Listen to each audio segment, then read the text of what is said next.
Muy buenos días todos. Es un placer tenerlos a todos ustedes aquí en nuestro cuarto coloquio de estudiantes de posgrado de gestión de ciencia, tecnología e innovación 2021. Muchísimas gracias por estar acompañándonos el día de hoy.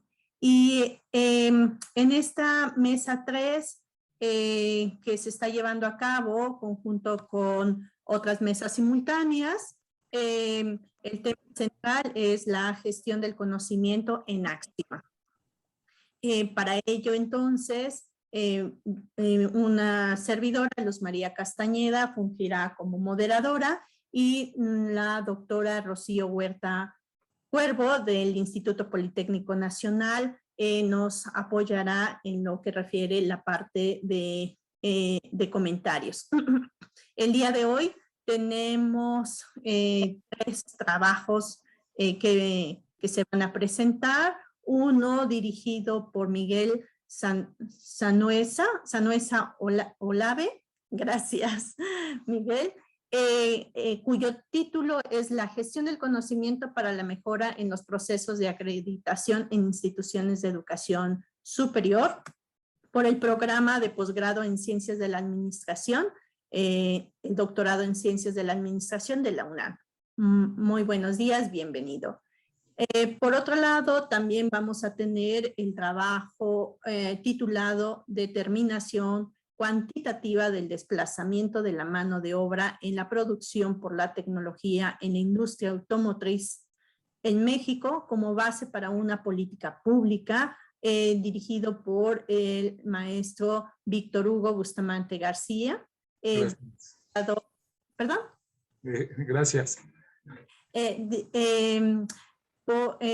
A través del doctorado en desarrollo científico y tecnológico para la sociedad Sinvestar. Bienvenido también, maestro Víctor. Y asimismo también tenemos el trabajo titulado Modelo estructural para la vinculación entre las instituciones de educación superior, gobierno y sector productivo en la Ciudad Juárez, por el maestro Tomás Francisco Limones Veraz, del doctorado en tecnología por la Universidad Autónoma de Ciudad Juárez. Bienvenido, maestro Tomás, bienvenidos todos. Sin más, pediría entonces que pudiera empezarse a preparar, a compartir la pantalla, la presentación, el maestro Miguel Sanuesa,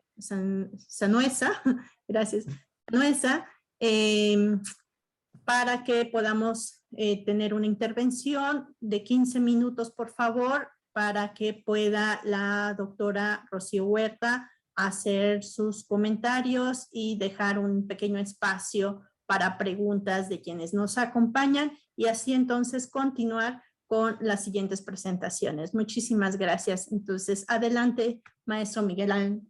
Miguel, por favor. Muchas gracias. Un saludo cordial y afectuoso desde Santiago de Chile. Efectivamente, entiendo la pronunciación es Sangüesa, ¿ya?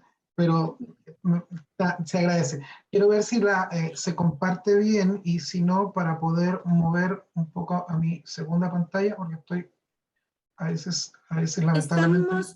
¿Estamos viéndolo bien? Sí, se ve bien. Sí, perfecto. Modo presentación. Muchísimas gracias. Gracias a ustedes. Sin más preámbulo, voy a partir rapidito. Mi presentación tenía un poco más de tiempo, pero voy a acotarme a los tiempos que usted me ha indicado.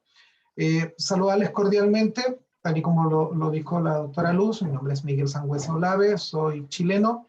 Estoy cursando mi doctorado en la UNAM, en Ciencias de la Administración, y la investigación que llevo por delante está titulada como la gestión del conocimiento para mejorar los procesos de acreditación institucional. Vamos a tratar de ser bien concisos en la agenda planteada de 9 puntos. Vamos a ir directo un poco a la contextualización y problematización. Calidad de la enseñanza superior es algo a lo cual me ha tocado estar ligado por ya varios años dentro de Chile. No solo a nivel de instituciones, tuve la fortuna de trabajar durante ya más de 15 años en colegios secundarios y después llegué a trabajar en colegios, en instituciones de educación superior. Y es una pregunta que hasta el día de hoy como país nos lo hacemos.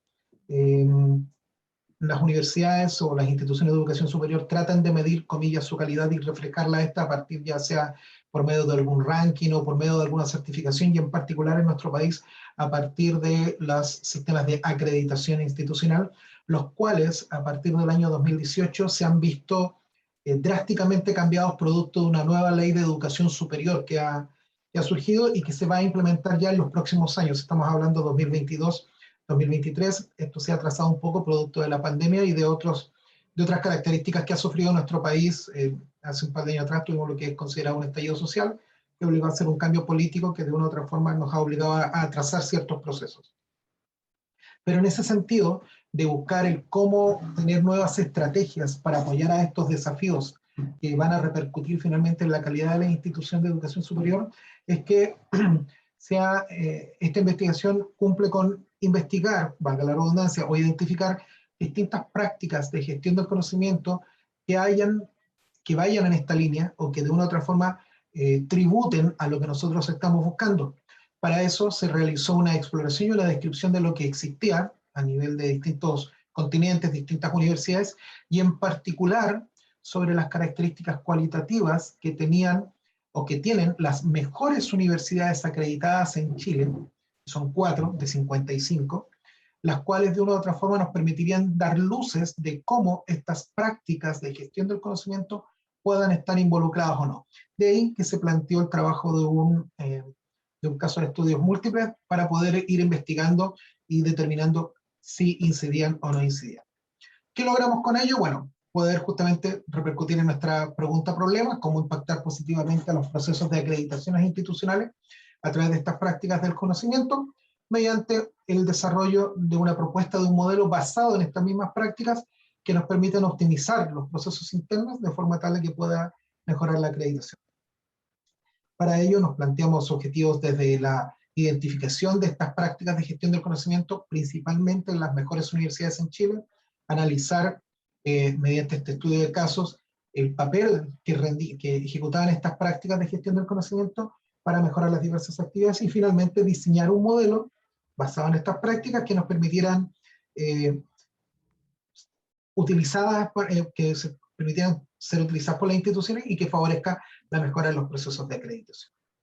Esto se basó, tal y como dije al principio, en base a determinar cuáles son estas prácticas. Se hizo un levantamiento de alrededor de 25 universidades, sorteadas en distintos continentes, para poder generar una reportería de prácticas que fuesen coincidentes y que estuviesen, en base a la literatura, incidiendo en los procesos de gestiones institucionales y aportando en sus distintas áreas, sea de investigación, de vinculación, de trabajos colaborativos de académicos, para después proyectarnos hacia Chile, hacer un catastro sobre estas universidades, decir qué es lo que estaban trabajando en el ámbito de la gestión del conocimiento que pudiese repercutir positivamente en estos desafíos de acreditaciones institucionales, pero nos concentramos principalmente en las 4 mejores universidades que según los procesos de acreditación nacional son las mejores, y porque son las únicas que tienen el máximo de procesos de acreditación, que son 7 años. La Universidad de Chile, la Pontificia Universidad Católica, la Universidad de Concepción y la Universidad de Santiago de Chile. ¿Por qué se decidió esto? Bueno, porque entre comillas la gestión del conocimiento no es algo nuevo, no es nada que te quedó Chile, lo repercutió en el año 95, cuando efectivamente nos indicaba y nos decía que es un tremendo recurso que aporta a la organización. Esto fue refrendado después en el año 2003 por Petrit, cuando nos decía que la gestión del conocimiento está ganando adeptos dentro del ámbito de la educación, entendiendo que no parte en el ámbito de la educación propiamente tal, sino más en el ámbito empresarial, pero que la institución tiene que ser vista como una organización y de características complejas, que esto nos permite de una de otra forma el poder centrar nuestros logros en generar mayor eficacia y productividad, de modo tal de que aporten en áreas como lo académico, lo administrativo y la investigación, según Correa de Urrea. Y por último, tal y como lo decía Pescador, el conocimiento sin duda alguna hoy en día es el activo fundamental para el progreso y que de una u otra forma al momento de poder gestionarlo adecuadamente vamos a mejorar todos nuestros procesos internos de las organizaciones. Esto, si nos centramos directamente en el ámbito educativo, en Chile hay estudios de cómo la gestión del conocimiento incide en los procesos de calidad institucional, sí, pero ninguno de ellos ha estado basado en base a la nueva normativa que tenemos hoy en día en nuestro país. De hecho, las instituciones de enseñanza superior están obligadas a avanzar en prácticas de gestión del conocimiento, conforme a lo que dice Zorrilla del Castillo, para poder ir de una u otra forma gestionando de mejor manera los recursos e integrar cada uno de los desafíos que tenemos con el objeto de poder mejorar los niveles de competitividad. Y de esa forma, y lo refrenda por último Rojas y Espejo, nosotros podríamos trabajar en los procesos de investigación científica de mejor forma, capacitación e innovación, conocimiento tácito, generando este círculo virtuoso que apunta Plus cuando hay que crear y capturar conocimiento para después distribuirlo, finalmente asimilarlo y convertirlo en una reutilización y renovación constante en el tiempo. Cuestión que normalmente en las instituciones de educación superior existe mucho, pero ha sido poco plasmado. Con tanta definición, en lo personal nos quedamos con una definición plasmada por Solleiro y Castañón, cuando nos habla que la gestión del conocimiento propiamente tal es la utilización colectiva de este bien, que es el conocimiento, de las experiencias y las competencias tanto internas como externas disponibles para poder atender y soslayar los requerimientos de nuestra organización, no importando ni el momento ni el lugar. ¿Por qué plasmamos todo esto? Lo dije al principio, Chile sufrió grandes cambios en estas últimas 2 décadas. En el año 2006 se crea la Ley de Aseguramiento de la Calidad, que afecta a toda la enseñanza superior. Y ahí se crea el concepto de acreditación institucional, el cual era voluntario. El año 2018 nace la Ley de Educación Superior como nombre, pero en realidad es un conjunto de varias leyes. Yo destaco solo 3 por el momento, una que afecta a la calidad de la enseñanza superior, otra que afecta a las instituciones de educación superior y otra que afecta particularmente a las instituciones del Estado de educación superior, donde entre otros cambios dice, ¿sabes qué? La acreditación ahora ya no es voluntaria, sino que es obligatoria, pero además, si tú no estás bien acreditado, no es que no estés acreditado, si es que no estás bien acreditado con una buena cantidad de años, puedes perder recursos económicos que van a afectar a todo lo que es la institución, pero además puedes perder autonomía. Y en Chile, solo el 11% de universidades tienen el máximo de acreditación, el 18% de universidades tienen 6 o 7 años. Hay un 18% de universidades que no tienen acreditación y el resto de las universidades definitivamente con esta nueva ley tienen una aprehensión, puesto que pueden efectivamente perder recursos, pero además autonomía, si no cumplen los parámetros. ¿Qué parámetros? Están definidos en función de la nueva ley. Responder a la docencia y los resultados del proceso formativo, a la gestión estratégica, al aseguramiento interno de la calidad, a la vinculación con el medio y a la investigación. Luego, el desafío es cómo impactar mediante prácticas de gestión del conocimiento en estas dimensiones, de modo tal de que podamos dar respuesta a estos nuevos desafíos. En ese sentido, ¿qué es lo que se realizó? Además de identificar el problema, la comprensión de cómo trabajaban las prácticas de gestión del conocimiento, se situaron en contexto todas las prácticas identificadas en función del estado del arte y se enmarcaron en grandes áreas para poder preparar instrumentos que fuesen ejecutados en el estudio de casos múltiples que comprendía a las 4 instituciones de mayor acreditación para poder recoger de ellas las mejores experiencias.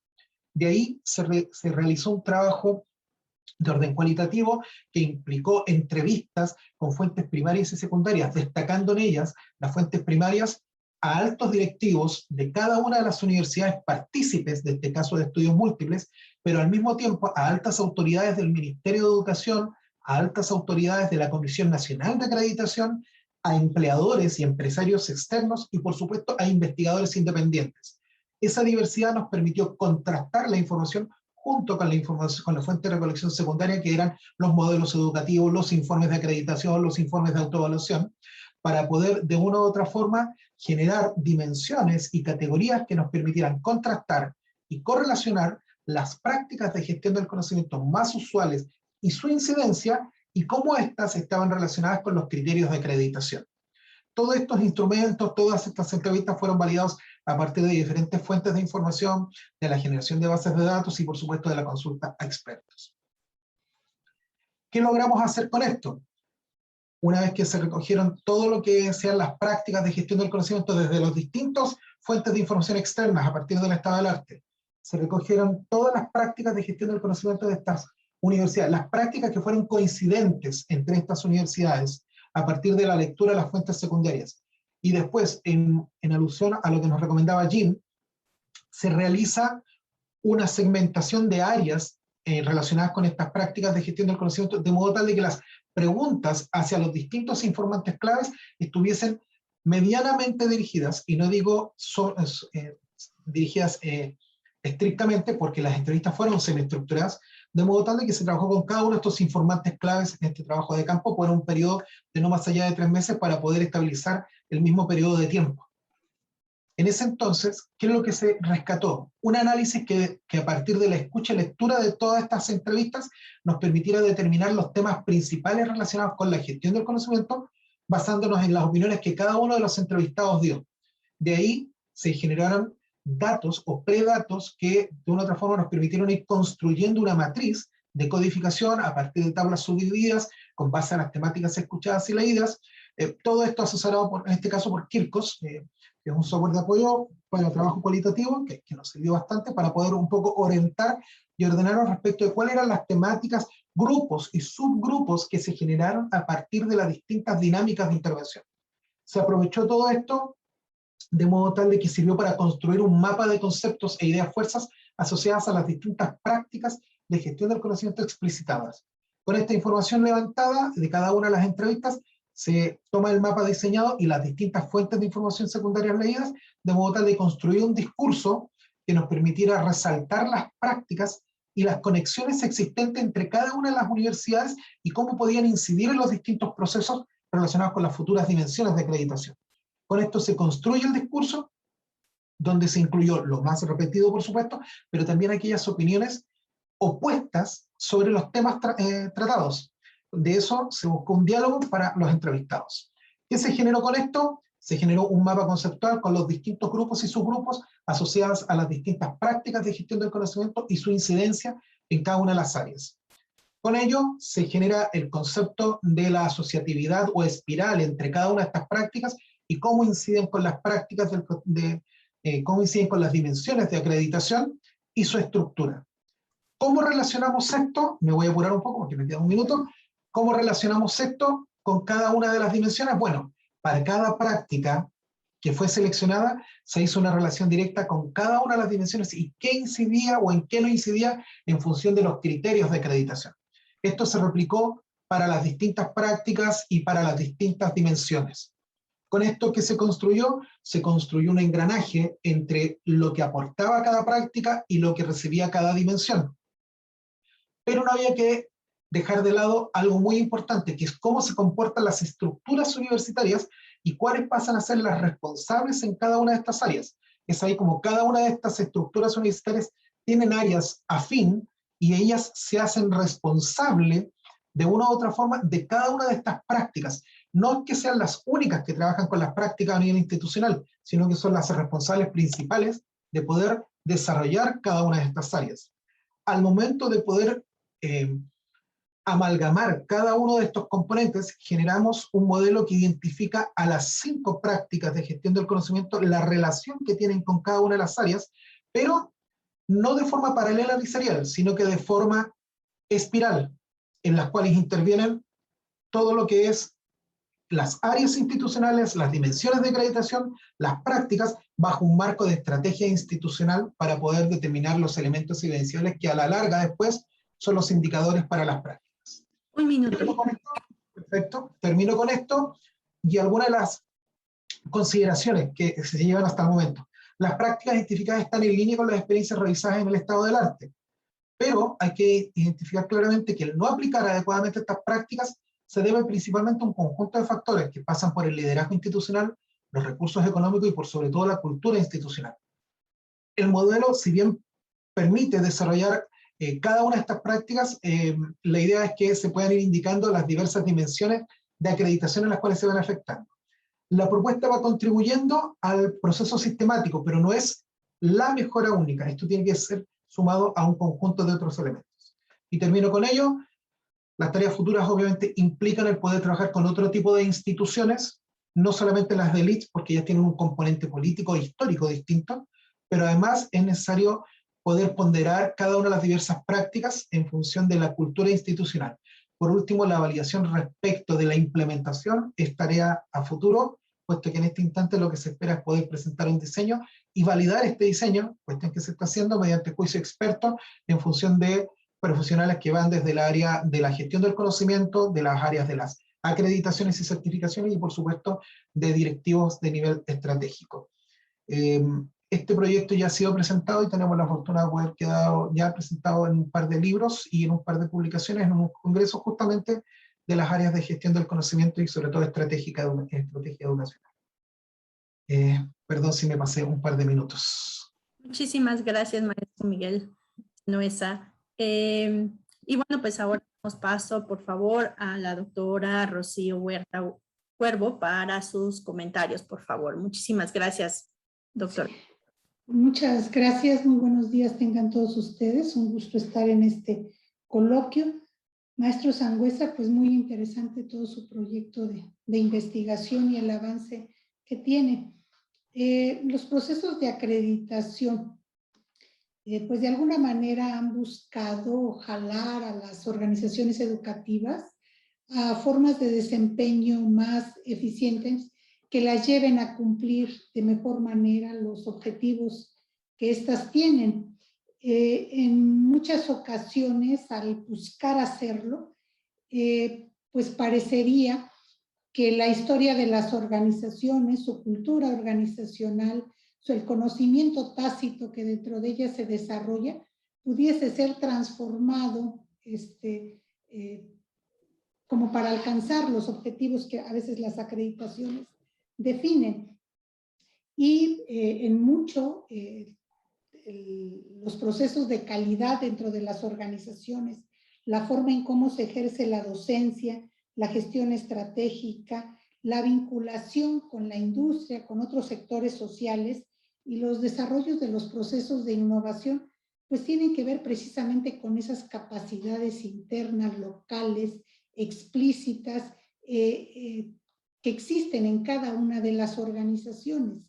Entonces, ¿cómo jalar a las organizaciones? ¿Cómo superar las brechas que entre cada una de las organizaciones hay para cumplir con los propósitos y con los criterios de desempeño que definen los mecanismos de acreditación?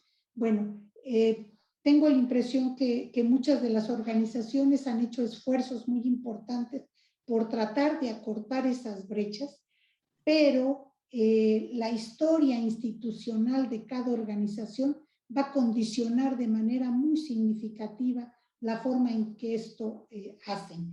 Y si bien algunos de los lineamientos de las leyes y de los criterios de acreditación pueden llevar a transformar las realidades de las organizaciones, evidentemente que muchas veces esa transformación tiene que ver con el trabajo de mediano plazo del desarrollo de capacidades internas dentro de esas propias organizaciones.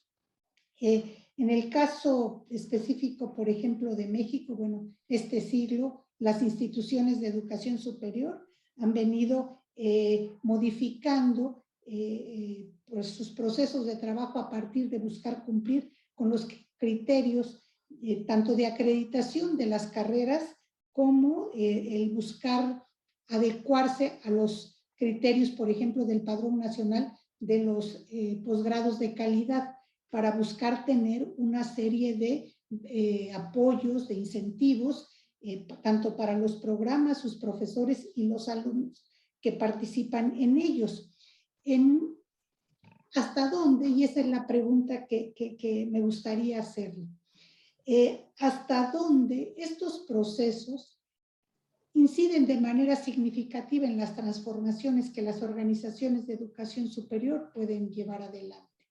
O en muchas ocasiones, porque desafortunadamente de alguna manera nos ha tocado verlo, hay un proceso de ajuste, pero básicamente documental, de lo que hace una organización a las solicitudes que los organismos de acreditación establecen. Parecería que lo real, que la posibilidad de que una institución de educación superior mejore su productividad, su eficiencia, la vinculación con el sector industrial, con la sociedad, genere proyectos de innovación, quien mejor lo puede calificar es la sociedad misma, ¿sí? Cuando hay resultados tangibles, visibles, de esos procesos de acreditación, de esos procesos de innovación, de esos procesos de mejora interna, ¿sí? Cuando la calidad de los egresados pues son altamente demandados por la industria o por el sector público, cuando hay proyectos que impactan en la mejora social de una comunidad, ¿sí? Creo que estos factores, digamos, estos elementos visibles, tangibles, reales, se van construyendo con el tiempo y a veces es bastante a mediano plazo por parte de las organizaciones de educación superior, y lo que los criterios de acreditación demandan son procesos rápidos en donde las organizaciones tienen que demostrar que el conjunto de criterios que han establecido pues los cumplen. Entonces hay un permanente entre buscar cumplir con los propósitos de la acreditación y buscar que en los hechos, en la práctica, los resultados reales estén hablando de un mayor impacto en la actividad de las organizaciones. Creo que los autores han escrito mucho sobre pues, la fortaleza de las organizaciones se mide por los conocimientos tácitos que logran acumular, y en ese sentido pues van a ser la fuente del desempeño que llevan adelante. Entonces ese sería mi comentario y la inquietud que me surge de... Muchas gracias, doctora Rocío. Brevemente trato de responder para no abusar del tiempo. En primer lugar, usted dio con un punto muy clave. La primera pregunta que uno se lleva es cómo llevar a cumplir aquello, cómo poder concretar todo esto, porque para que no quede solamente en buenos deseos. Perdón, voy a hablar más lento. Yo siempre he tenido ese problema. Los chilenos hablamos muy rápido y mal. Lo primero que hay que identificar que este cambio no se va a generar si es que no existe una cultura institucional que lo fundamente. Es decir, si no está esa cultura institucionalizada. Me tocó hablar a mí con la prorectora de la Universidad de Chile y ella nos dice, es decir, nosotros hacemos lo que hacemos porque hay una cultura institucional instaurada. Lo segundo tiene que ver con los incentivos, y estos son incentivos tanto internos como externos. Y la nueva ley de aseguramiento de la calidad, sin duda alguna, es un gran incentivo para que estas instituciones empiecen a cimentar lo que nosotros hemos denominado por mucho tiempo la gestión del cambio, y que nos permita de una u otra forma hacer contrastación con otras fuentes para poder ir midiéndonos. Ahora, respondiendo a la consulta suya, ¿hasta dónde estos procesos van a incidir de manera efectiva? De manera en el corto plazo, de ninguna forma. Van a incidir de manera en el mediano y en el largo plazo, cuando efectivamente veamos, por ejemplo, que ahora ninguna universidad puede no comprometerse en Chile si es que no va a tener investigación, ya sea de carácter científica o de carácter práctica. Porque lo que se estaba dando en Chile es que teníamos un conjunto de universidades que solo hacían docencia y no había compromiso de investigación. La ley obliga a que ahora toda universidad tiene que tener investigación. Pero efectivamente, ¿qué es lo que pasaba? Las universidades generaban un documento y generaban contrastación y tablas de check para decir, nosotros estamos ordenados, somos una buena organización, pero lo único que estaban haciendo es gestión de información. Pero nada más que eso, no generaban no aprovechaban todo ese know-how que traían, y que no era un know-how que estaba explícito, sino que era implícito, pero no lo aprovechaban. Entonces, lo que se pretende ahora es poder aprovechar ese know-how implícito para poder explicitarlo y poder, de una u otra forma, cimentar lo que se está esperando.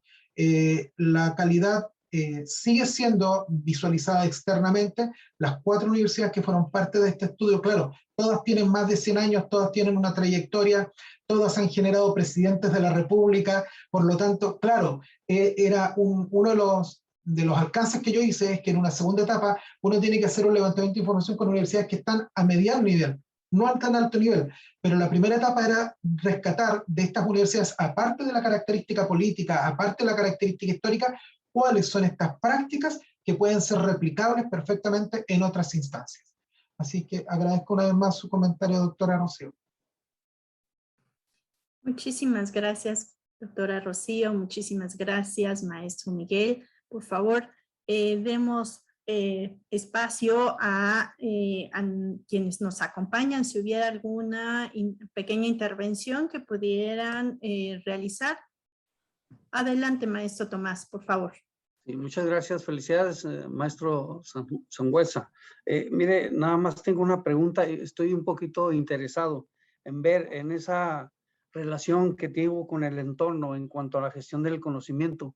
Cuando aplicó usted su instrumento al sector productivo, principalmente a las empresas, ¿qué pensaron ellos? ¿Les interesa una acreditación de la universidad? Yo les puedo decir que de los 5 informantes claves que tuvimos, 4 de ellos fueron absolutamente coincidentes. Es decir, si los informantes pertenecientes a la universidad decían A, prácticamente los otros 3, el Ministerio de Educación, Acreditación, los expertos, decían una A, una AB. Pero cuando hablé con los empresarios y con los empleadores, realmente el discurso fue totalmente distinto. Porque las universidades me decían, nosotros conversamos todos los días con los empleadores, tenemos grandes nexos con ellos. Por otro lado, los empleadores me decían, nosotros tenemos que ir a golpear las puertas 2, 3, 4 veces de la universidad porque la universidad no nos considera, no nos toma en cuenta. Fue muy complicado, fue muy llamativo hacer ese levantamiento de información. Yo creo que en México no sucede, pero en Chile sí les puedo asegurar sucede. ¿Ya? Y claro, el discurso es totalmente distinto, porque además los objetivos son distintos. Pero ahí es donde hacen falta efectivamente estos nexos, porque si bien hay objetivos distintos, hay elementos que son comunes. Entonces cuando podemos aunar estos, pero no los conocemos, si ese es el problema, existen en ambos lados, pero no sabemos aunarlos. Entonces a veces derivamos en alguien para que haga gestión administrativa y no una gestión de transferencia, por ejemplo.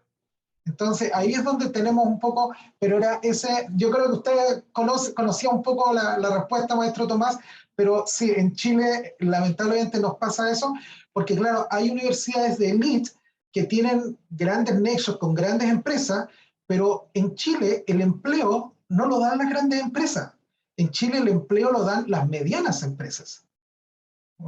En Chile nos jactamos del cobre, pero el cobre le puede dar empleo a, no sé, 30.000 personas, 50.000 personas. Pero en Chile son 13 millones de personas que necesitan trabajo. Entonces, esa es la diferencia. Muchísimas gracias a ambos. Y bueno, aprovechemos la intervención del maestro Tomás para darle a él la voz presentándonos su trabajo modelo estructural para la vinculación entre las instituciones de educación superior, justo, gobierno y sector productivo, que ahora entendemos un poco la orientación de la pregunta. Por favor, adelante, maestro Tomás, tiene 15 minutos, por favor, para los comentarios de la doctora Rocío Huerta. Sí, gracias. Déjenme preparo mi presentación. No la estoy viendo. A ver.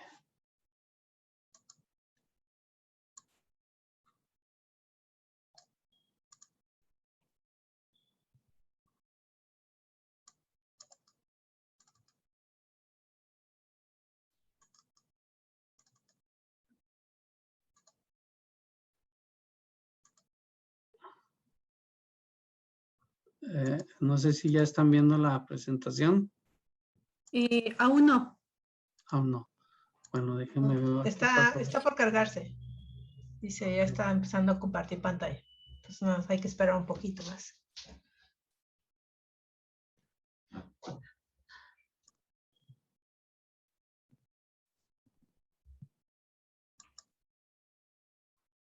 No, está tardando un poquito.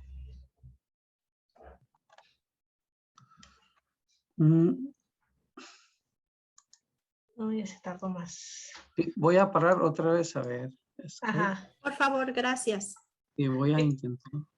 Ajá. Igual si, maestro, si nos pudiera quitar la cámara, a lo mejor si con eso ya logramos tener mejor conexión. A ver, espero ahí que se cargue, a ver. Creo que ahí está, ¿no? Sí, ya, Ahí ya lo estamos viendo. Perfecto. Nada más. Sí, ponerlo en modo presentación nada más. Sí. Gracias. Bien, sin más preámbulo y repito, creo que el tiempo apremia. Bueno, este Perdón de proyecto. interrupción. Estamos viendo la pantalla, pero no sé si le dio zoom, porque nada más estamos viendo como una sección.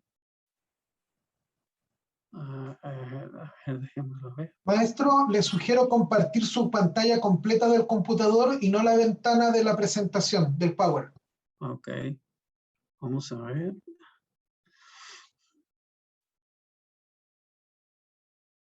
Tendría que dejar de compartir esta opción, exacto, Sí. y compartir su computador completo. Ujú.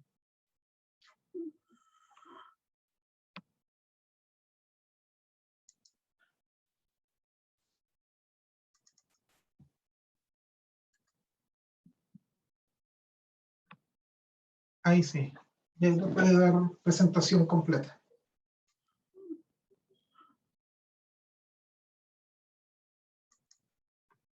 Bien, espero que esté ahí. ¿Está completo? Sí. Excelente. Bien, esta investigación precisamente tiene que ver mucho con la región y me voy a ir más para enfocar más en el tiempo. Resalta mucho la participación precisamente de las instituciones de educación superior con el sector productivo, buscando precisamente la vinculación que mencionaba ahorita precisamente la doctora Rocío en su intervención, hacia buscar productos que nos puedan dar un impacto precisamente en la región, tanto en la parte económica como social. Entonces, para ello, lo primero que hicimos fue realizar una revisión a la parte holística, ¿no?, de la bibliografía a nivel internacional. Entonces, encontramos algunas teorías, como por ejemplo, ANCRA en el 2015 define varias dimensiones donde incluye 27 factores que dicen esto impacta directamente en una vinculación del sector productivo con las IES. Nos vamos a PRIGI, igualmente marca 6 dimensiones con 29 factores, y Galán y Muros y Plegua generan 27 factores con 6 dimensiones nuevamente. Aquí en este marco, algo interesante que surge es de que estos estudios parten solamente de encuestas que realizan en universidades. Es decir, allí precisamente el caso de Galán, Muros y Plegua dice es muy importante que traten ustedes de encontrar una retroalimentación de parte de los empresarios para saber qué es lo que está pasando. Entonces, aquí particularmente en Ciudad Juárez, ¿por qué? Bueno, ustedes saben, la naturaleza de la frontera nos lleva a tener un vínculo muy fuerte con Estados Unidos en la cuestión de la manufactura de partes. De tal manera que tenemos actualmente 330 maquiladoras con una envergadura pues de más de 30 y tantos mil empleos solamente nada más en esta parte, ¿no? Por eso es muy importante ver cómo podemos determinar, impulsar la vinculación con el sector productivo en la región. Porque aún a pesar de tener más de 55 años con las industrias en la región, ese vínculo está muy endeble, muy débil, ¿sí? Y parte de ello es precisamente, pueden ustedes ver las instituciones más fuertes en la región, tienen patentamientos, modelos de utilidad, diseños industriales y comercializaciones muy bajos, muy bajos. Inclusive el gobierno del estado, aquí en la parte derecha se ve cómo tienen máximo histórico en el 2015 hasta 82, 83 proyectos que llevaron precisamente a una formalización de la propiedad intelectual. Entonces, es muy poco contando con una tan grande envergadura aquí de la potencial que se tiene de vinculación. Entonces, aquí es lo importante, tratar de determinar cuáles son esos factores que han estado de alguna manera inhibiendo o que hacen falta impulsar, ¿verdad? Entonces, ¿por qué? Aquí tenemos las preguntas. ¿Por qué es importante definir las principales dimensiones y factores que deben ser considerados para el desarrollo de una propuesta de vinculación fuerte entre la ciencia y el sector productivo para la gestión de proyectos de innovación y desarrollo tecnológico? ¿Por qué las acciones deben ser realizadas para dar solución a lo que está afectando? ¿Qué tenemos que hacer? ¿Cómo podrá fomentarse e incentivar la participación de los actores hacia la gestión de proyectos de innovación y desarrollo tecnológico? O sea, tiene que ser un análisis entre los actores, tanto del sector productivo el educativo y el gubernamental. Entonces, ¿qué justifica este estudio? Dice, por supuesto, mejorar el nivel de capacidad de investigación y desarrollo tecnológico y de propiedad intelectual. Incrementar el nivel competitivo que necesitan las empresas y aportar elementos que favorecen al incremento en desarrollo de innovación y desarrollo tecnológico, valga la redundancia, en la región. Para ello, dentro del marco teórico, consultamos más de 55 diferentes bibliografías, artículos referenciados precisamente a los factores que impulsan e inhiben esta relación. Y por supuesto que ello nos lleva precisamente a hacer una propuesta de análisis para empezar a definir un instrumento que tendría que ser validado, por supuesto, previamente, su aplicación, validación por expertos, pruebas pilotos y finalmente emitirlo a la comunidad de estos tres sectores. Por supuesto, hay unas pruebas de análisis estadístico que se tuvieron que realizar y finalmente la temática completa y el análisis nos lleva a definir cinco factores: la dimensión humana, la tecnológica, la de gestión administrativa y organizacional, la política y la económica. Esas tres dimensiones aglomeran 42 factores que son los que directamente fueron definidos que pudieran estimular o en su momento, si hay ausencia de ellos, inhibir este proceso de vinculación. Aquí hago énfasis en estos factores. Aquí están en sus 5 dimensiones, con un instrumento Likert de valoración desde endeble hasta muy importante con 6. ¿Cuáles fueron los resultados de las muestras? Y aquí es muy interesante la característica por sector. Aquí el 80.57% de los que intervinieron en el proceso son del sector productivo.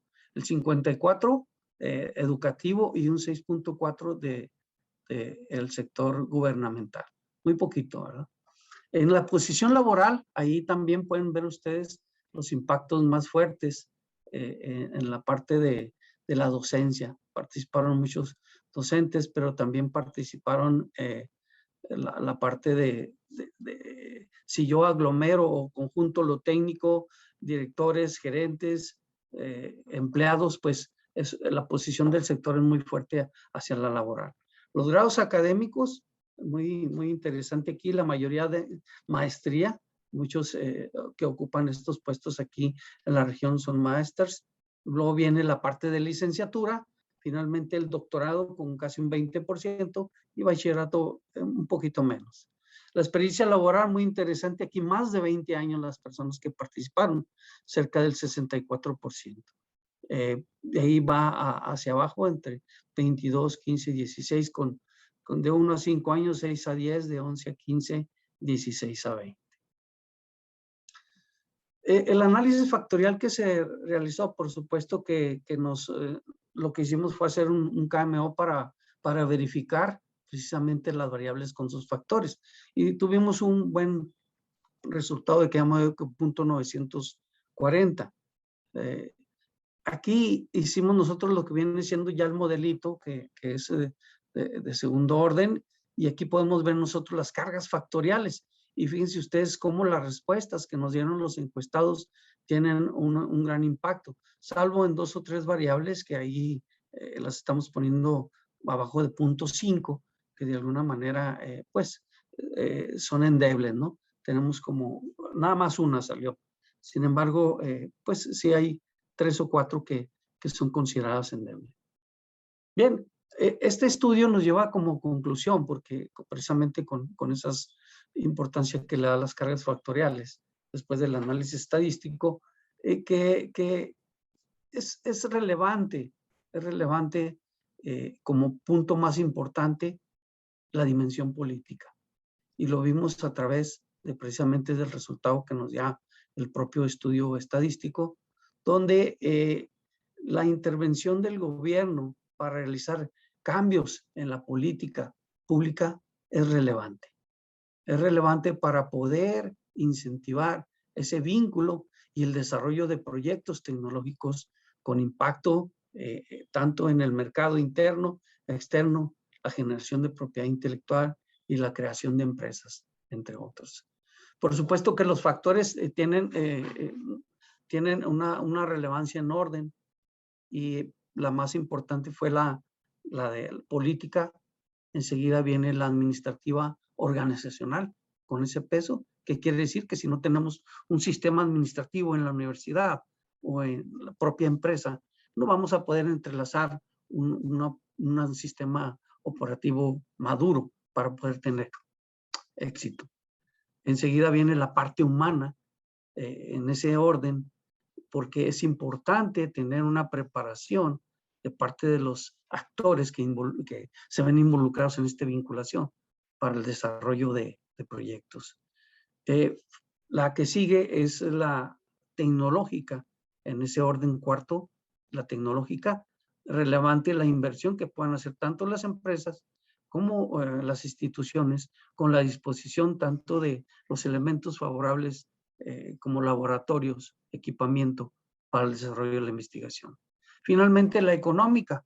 La económica tiene mucho que ver con las inversiones que se puedan realizar propias del sector productivo de la universidad y las compensaciones y reconocimientos que se le pueden dar a los actores. Entonces, prácticamente ese es el análisis del estudio hasta ahora realizado y me quedo a disposición de preguntas. Muchísimas gracias, maestro Tomás, también por ajustarse en el tiempo. Demos entonces la voz a la doctora Rocío Huerta, por favor. Muchas gracias, maestra Luz. Muy interesante su trabajo, maestro Tomás Francisco. Creo que uno de los grandes retos de un gran porcentaje de las instituciones públicas de educación superior tiene que ver precisamente con la vinculación. Ha habido dos encuestas, la ENVIPE, sobre vinculación con el sector productivo y con el sector gobierno. Recuerdo la última la coordinó el CIDE. Y lo que nos decía esa encuesta es que la gran mayoría de instituciones de educación superior realizan actividades de bajo impacto en materia de vinculación y que pues están asociadas con prácticas profesionales, con tal vez servicio, alguna práctica, servicio profesional en las empresas, pero los productos que se logran de esta vinculación son aprendizajes que se llevan los alumnos, las actividades prácticas que realizan los alumnos si van a hacer su práctica profesional, pero en la gran mayoría esto no trasciende. Es diferente si nosotros vemos algunas organizaciones privadas que tienen una gran capacidad de generar vinculación con el sector productivo y con el sector gobierno, como por ejemplo pues el Tecnológico de Monterrey. Entonces, los factores que usted analiza me parecen muy importantes, las dimensiones en las cuales se agruparon los factores que pueden incidir en estos procesos de vinculación. Yo me he hecho mucho esta pregunta que se la voy a transferir a usted, maestro. En el caso, por ejemplo, de nuestro instituto.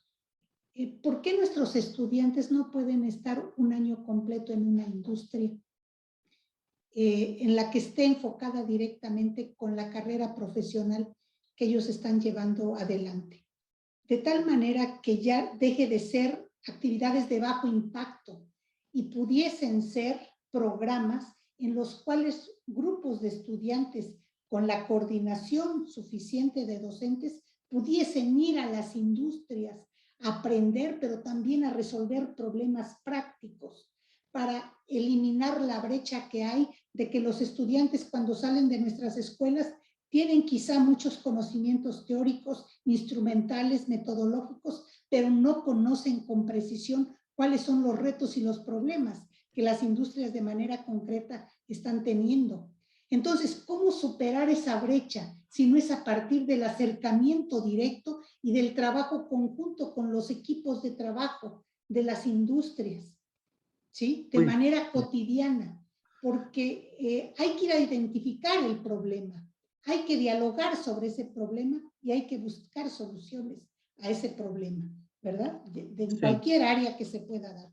Entonces, yo me pregunto reiteradamente por qué nuestras organizaciones no se organizan para generar procesos de vinculación reales a partir de los cuales pudiesen surgir proyectos de solución, nuevas tecnologías, nuevos mecanismos organizacionales, formas de administración de las empresas, en fin. Esa es una pregunta que hago. Luego, muchas de las universidades donde sí se ha logrado, en la UNAM de alguna manera también, estos procesos de vinculación, la caso de la UAM, en algunos segmentos, por ejemplo, tienen importante influencia en las políticas que tienen que ver con la captura de agua, el aprovechamiento del agua y en la recarga de los mantos freáticos, algunos grupos de la UAM con el gobierno de la Ciudad de México, por ejemplo. Pero es prácticamente obligatorio que quienes trabajan en la industria den clases en la universidad y directamente estén dialogando con los alumnos los problemas concretos que se enfrentan en las industrias. No solamente para ver el problema de manera teórica, sino para ver los problemas de manera práctica. Y parecería que ese no es un criterio obligatorio en muchas de nuestras universidades, que en cada carrera tuviésemos un porcentaje de docentes que están en la industria que tiene que ver con el programa académico para nutrirse precisamente y generar procesos de vinculación mucho más profundo. Y un tercer aspecto, en algunas instituciones inglesas, por ejemplo, cuando los profesores van entrando, y especialmente las mujeres, porque se ha visto que hay un problema de género en este asunto de vinculación, donde los hombres tienden a realizar más vinculación que las mujeres, en los primeros años de trabajo de los profesores, específicamente de las investigadoras, las envían a hacer trabajo de vinculación con la industria para que se puedan dedicar exclusivamente a esta actividad y no teniendo que dar clases, asesorar a alumnos, dirigir tesis y después tener que ir a la industria, esto se contraponga con el hecho de que son madres de familia o tengan ciertas responsabilidades. Entonces, tampoco tenemos políticas en ese sentido de decir este grupo de profesores durante este tiempo van a ir a hacer vinculación y como la Universidad de Canadá, también algunas universidades de Canadá, donde después de algunos años ya los profesores tienen que regresar con proyectos y convenios firmados con las industrias. Y tanto la universidad gana como los profesores también ganan. Hay muchos estímulos en ese sentido. Entonces, creo que hay muchos retos todavía en este tema y yo le formularía esos comentarios y esas preguntas. Sí, gracias doctora por sus comentarios muy, muy acertados y me voy con el comentario número 1 que usted generó pregunta. Y fíjese usted que definitivamente el vínculo que regularmente tenemos las instituciones de educación superior tiene que ver mucho con estadías, tiene que ver mucho con residencias, prácticas profesionales, pero el rubro que usted menciona efectivamente de un producto que sea de impacto, como el desarrollo de proyectos tecnológicos que generen propiedad intelectual, que generen tecnología, está muy endeble, inclusive hacia la solución de problemas directamente en la empresa. ¿Qué tiene que ver? Bueno, desde la parte de nosotros, en este caso somos una institución de educación pública, ¿no? Si hablamos de la UNAM, es autónoma y creo que ahí hay una diferencia muy grande. Nosotros somos prácticamente hacedores de conocimiento, una institución con una responsabilidad muy fuerte, precisamente de ese vínculo, pero hasta ahí. La limitación propia de la institución, estoy hablando del Tecnológico Nacional de México, no hay una vertiente aún que estimule precisamente este vínculo más allá de esta parte que le acabo de mencionar. ¿Por qué? Porque precisamente un estímulo que nos lleve, por ejemplo, a generación de conocimiento tácito a través de generación de prototipos y llegar precisamente a la generación de un spin-off o una nueva empresa está limitada porque los estatutos no nos lo permiten. Entonces, esa es una política interna que tiene que cambiar. Y le digo, estamos trabajando en ello y estamos dando y picando piedra y tiene que cambiar eso para que los propios chicos tengan de alguna manera una retribución económica, o a partir de la inversión que tenga el empresario con el instituto puede generarse una nueva empresa inclusive, ¿sí? Y creo que ese es un punto muy, muy importante que se tiene que dar. Ahora, la otra parte, doctora, es, ahorita hablé de 330 empresas maquiladoras en la ciudad, pero tenemos más de 20,000 MIPYMES. Ahora, si nos vamos a México, México tiene el 85-90% de su columna vertebral productiva en las MIPYMES. Entonces, es ahí donde tendríamos que ponerle atención, pero hay algo interesante. Cuando vamos a esa parte, la cultura de nuestros empresarios no está del todo preparada para hacer inversiones que permitan impulsar su propio desarrollo tecnológico. Si no tengo un departamento para generar investigación, lo puedo hacer a lo mejor con la universidad, ¿verdad? Pero le apostaría dinero y desafortunadamente, doctora, lo sabemos, nuestras empresas a veces están al día, ¿verdad? Sobreviviendo para pagar nómina, para pagar impuestos. Entonces, es algo difícil que tenemos que seguir trabajando, por supuesto. Alternativas. Mencionaba usted cómo le hacemos para poder tener ese vínculo de hasta un año. Bueno, hay una perspectiva muy buena, no sé si todas las instituciones lo tengan, pero es la educación dual. Y también, la educación dual, usted puede generar especialistas ad hoc a las necesidades del empresario, con lo que viene siendo el vínculo de nuestros estudiantes, de nuestros maestros, directamente en la empresa. ¿Quién le va a apostar a la educación dual desde la parte empresarial? Es parte también de un reto hacia un cambio en la cultura, porque hay que invertir también dinero, y siendo que el producto lo va a tener probablemente durante el transcurso de ese año en forma paulatina, hasta llegar al año y a tener un profesionista ad hoc a sus necesidades. Que de alguna manera tratamos de venderlo a nosotros cuando le decimos tu curva de aprendizaje es de 6, 7 meses, pues agárralo un año y ya lo vas a tener, pero si bien preparado. Sin embargo, es difícil. Pero ahí está la educación dual, doctora. Gracias.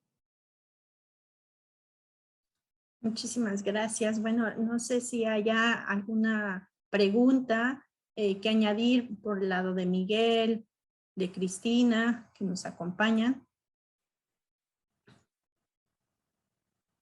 Adelante, por favor, Cristina. Muchísimas gracias. Buenas tardes. Hola, buenas tardes.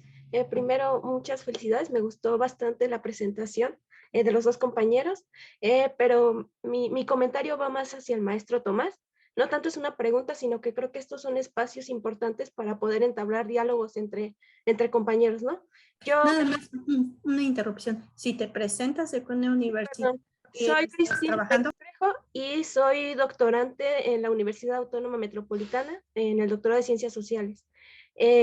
A mí me gustaría pedirle, si es tan amable, si posteriormente podría conversar con usted, ya que mi tema está relacionado con el emprendimiento de base tecnológica y ciertamente me falta mucho la visión de personas como usted que han estudiado en profundidad a las universidades tecnológicas. Yo tengo una visión más de la universidad, de las universidades que caracterizan al centro del país, pero no tanto la visión de estas universidades tecnológicas puestas al noreste del país, que creo que es una visión distinta y que creo que es importante que la pueda conocer. Entonces, mi comentario más va hacia eso, si posteriormente podría contactarlo. Muchas gracias. Muy bien, gracias, Cristina. Ahí tiene mi correo electrónico. Ahí lo acabo de compartir en el chat para todos ustedes. Por supuesto que sí. Cuente con ello, Cristina.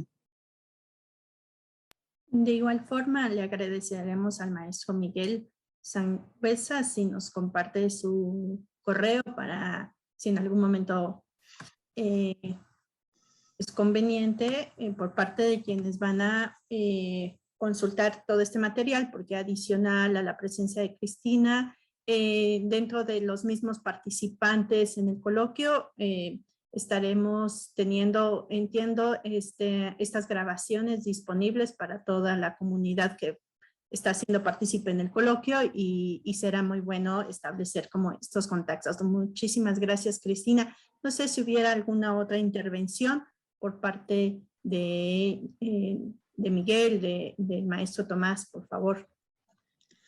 Simplemente agradecerle, doctora Luz, doctora Rocío, muchas gracias. Y pues bueno, es un evento muy interesante y muy importante también, porque precisamente a partir de estas perspectivas vamos a empezar a hacer el cambio que no es fácil en nuestro país, pero que lo necesitamos tanto, ¿verdad? Y me adhiero a usted, maestra Rocío, sé que trae por ahí mucho ímpetu hacia esta temática y qué excelente oportunidad también de poder posteriormente interactuar con ustedes. Gracias. Con mucho gusto, muchas gracias, doctora Luz, maestro Sangüesa, Cristina, y a los que estuvieron aquí en la sesión. Denise, Denise, buenas tardes. por favor, tiene una intervención. Ah, no, soy yo. Perdón. Hola, Pilar. Perdón. No, quería comentarles, bueno, que la intención de este primer mesa era, bueno, pues poner tesis que estuvieran terminadas y ponerlos con una experta de educación. Entonces, un poco fue la provocación para que Rocío nos compartiera esa experiencia que ha tenido.